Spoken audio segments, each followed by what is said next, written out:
outcome-oriented contracts to foster performance improvements in logistics outsourcing relationships. This was work done by Thorsten Steinbach or Karl Markus Wallenburg, as well as myself, Florian Urmetzer. Thorsten and Karl Markus are from Otto Beisheim School of Management in Germany. Thorsten has been a visitor here in the department in the Cambridge Service Alliance for 4 months last year, and hence this material has been published through us as well. And obviously it was a great collaboration, and I've been indicated as well that we're going to get more visitors from their School of Management. Their chair specifically looks at logistics outsourcing. So their team is similar to the Service Alliance, is looking at services. They're looking at logistics as a chair, and they're hence very much interested in this as well from a service point of view, hence the collaboration between us. This means as well that today's case, so to say, or today's studies areas is always focused on logistics and the area of logistics in the first place. As always, if you have some comments or questions, there's a text box within your screen interface, so you can just basically type in your question, and I will try and answer your question as we speak and as we go. So why would you want to do a outcome-oriented contract to foster performance improvements specifically, and why would this potentially be a good thing to do in the backdrop of logistics in the first place?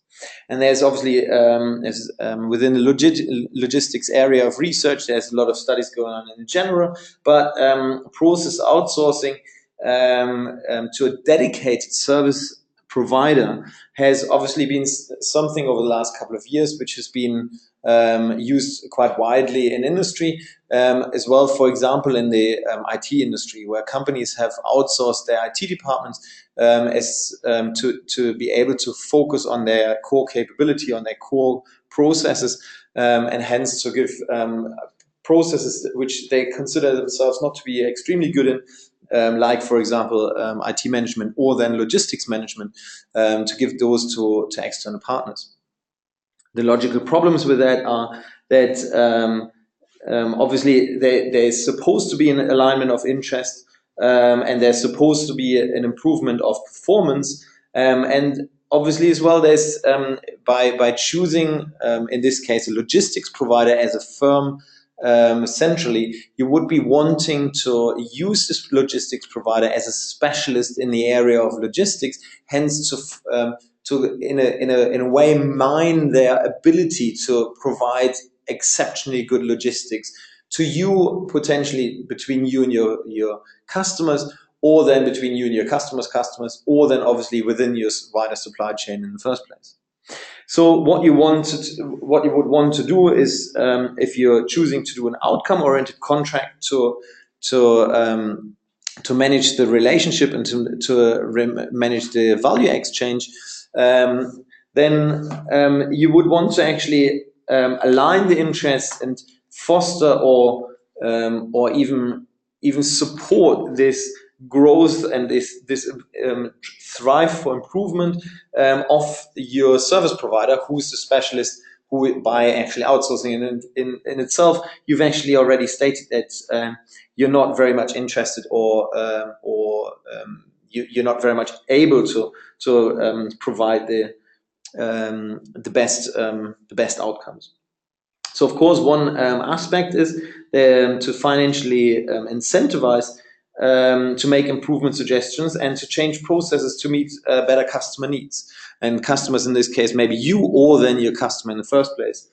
By by being the logistics provider and being at the forefront of the delivery, you would expect therefore that your logistics provider would be able to suggest how potentially things can be done better and how innovation can be driven.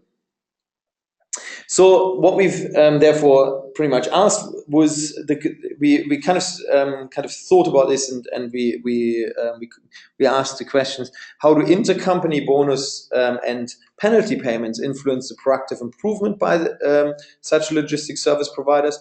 And and the second question we've asked was, how does the linking of a logistics service provider, manager and operation staff compensation to customer remuneration? So how can we influence the people that are involved in the delivery, and this being the managerial staff, but as well the delivery staff, to proactively improve? And does this incentive basis for performance evaluation, i.e. number of KPIs that are actually defined, how they influence the proactive improvement? So conceptually, but what we've done as a journey is we've done a very, very classic study where we have addressed a large amount of professionals in the industry who have a managerial background in logistics, who are hence logistics managers.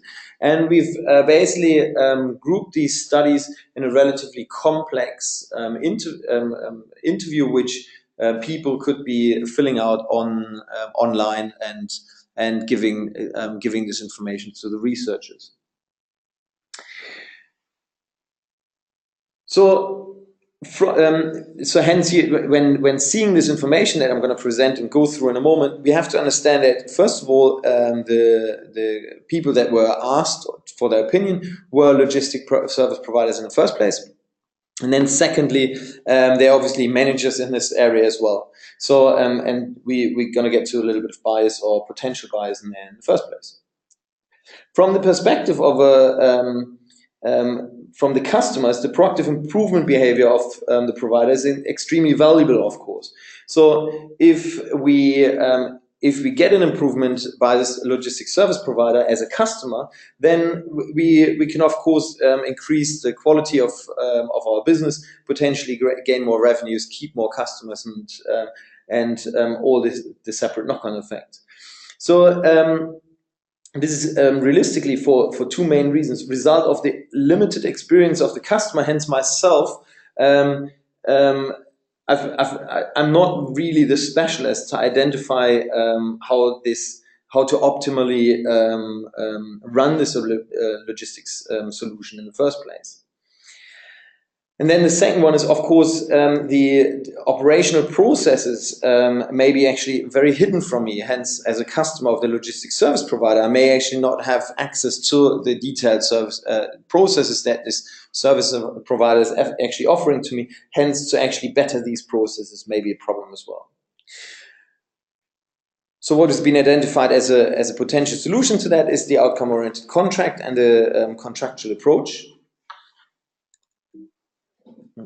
I'm trying to forward my slides. I've just been notified that my slides didn't forward. So yeah, we've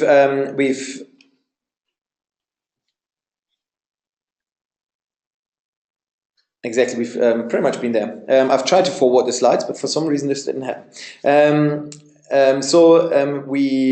We've identified the innovation enablers for the service providers and how we can facilitate this. And a contractual type where, like, kind of where the innovation enablers for this basically there's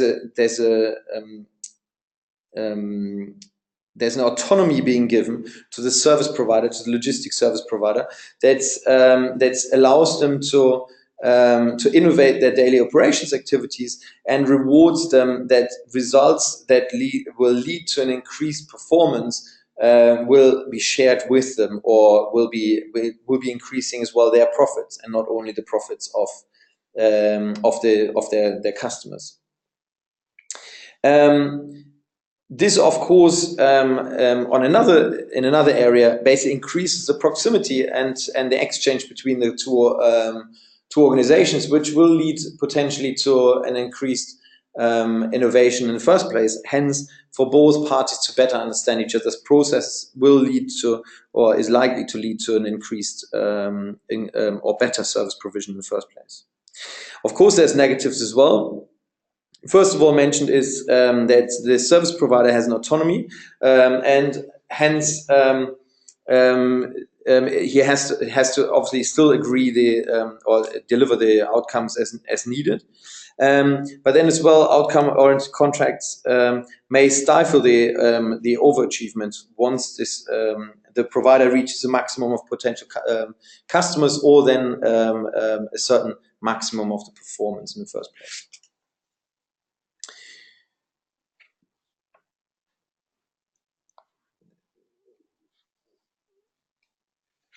Yeah. So what we've done is then we've collected the data from around 230 managers within Germany that are professionals within the logistics industry, and we've specifically asked them about this contractual type. And I'm going to go into these in details, but we've basically found the support that bonus payments is considered something positive, that malus payments, hence penalties, cannot be supported, so the negative payments are not being supported.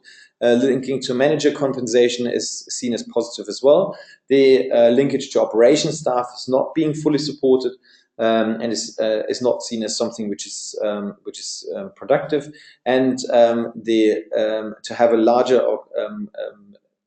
large amount of KPIs is seen as negative, but then is the potential adjustment of KPIs or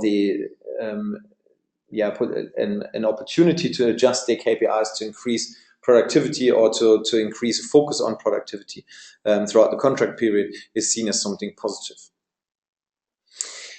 I'm just going to go through these in a little bit more depth. I'm gonna try and spend a little bit of time on them. So bonus payments are considered incentivizations to the firm to incentivize positive outcome. So in this case, this would only mean that the firm itself, as an overall, would basically be paid more money if they actually keep within the agreements, or then increase the performance through of the contract. Hence, they by being innovative and being able to support this innovation, they're enabled to increase their payments. Malus payments, as we said earlier, is basically a penalty payment, and this penalty payment seems to be not increasing to the performance of the firm. This seems to be related to the fact that if you're considering that as a service provider and you're thinking internally of a service provider and you're incentivized to actually better the system, if you slip up and you make a mistake, that you then get a financial penalty, basically like if you're graded with a financial penalty, then of course this is something which is considered very negative, which constrains you to basically try things and to be able to be active in changing the system and constantly enhancing and tuning the performance. Because indeed, as you can imagine, if you're tuning the performance, then potentially things may go wrong as well. So hence this not being seen as a positive. Then interestingly, the managers who we asked would be interested in a compensation as well. So the managers responsible for the business relationships were seeing that they would be actually very happy, or they would be considering to be more positive and more interested in tuning the system and in being proactive in changing the system, if there isn't a compensation or like some form of positive incentive for them to gain as well. So hence to enable the firm to gain positive payments, but then as well to gain allow the managers to involved in the transaction to gain is seen as positive. Then fourth, the link to the operations staff, and operations staff basically means the people who are executing and who are running the system. So from the delivery driver to people who are doing the scheduling, and it's not being seen as positive to incentivize these people as well on their to enable them to be creative or to be innovative and to increase the performance. This, of course, may have partly something to do with who we've asked. We've asked, obviously, service providers and their managers, which, if you think about incentivizing their people, this may be or may relate to more like kind of overhead or increased amount of work or complications within business for these managers in the first place. But very interestingly, this is not seen as positive. So the number of KPIs supported is basically these contract types can of course get very, very complicated. And hence it's relatively easy to have complex KPIs for these for these programs and for these contracts in the first place. Here we've asked if complex KPIs or simple KPIs are being supported, and then we found that the higher the number of KPIs are and the more complex the structure of the KPIs is, hence the less likely it is seen that an innovation will be possible. So a very simple structure of KPIs is something which is preferred under these contracts. So that of course this is I would relate this back to the managerial ability. If the structure of the KPIs is relatively simple, it's of course can be understood very, very easily of what the innovation focus should be as well. And then the adjustable KPIs, hence throughout the period of the program or of the contract, which indeed, if it's an outsourcing contract for a delivery company, maybe over multiple years, to allow a structure within the contract to adjust the KPIs. And as well allow this on the basis of experience gathered throughout the period between the partners is considered as something positive as well.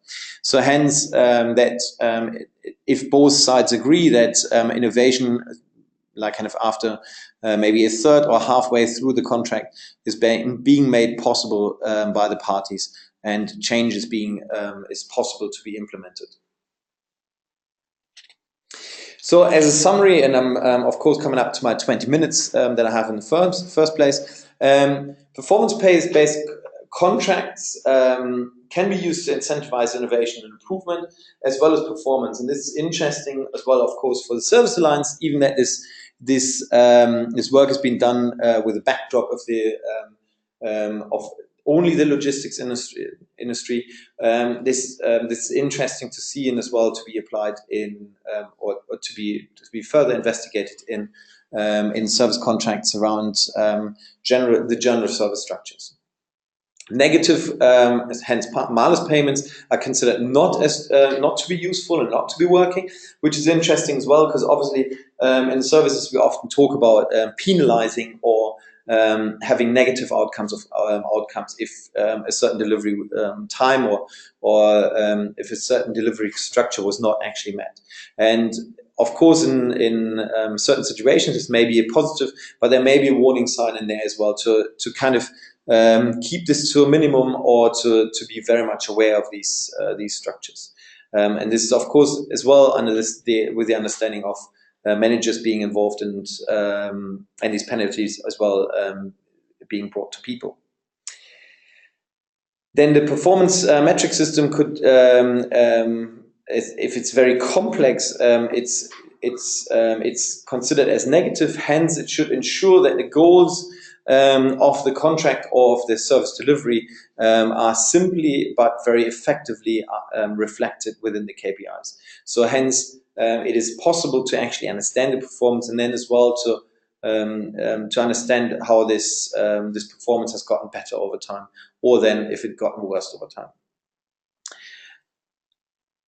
Then at the same time, obviously the KPIs need to be adjusted, and as we've already discussed, the KPIs need to be adjusted and adjustable, and this is should of course be on the basis of learning and of further of good outcome.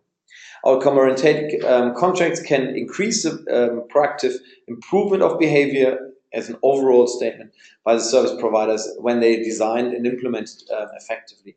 So we found in this study that generally, if used correctly or if used well between partners, this can be this can be seen as a very successful, and very, very productive and innovative way of managing your relationship between service providers. This brings me to the end.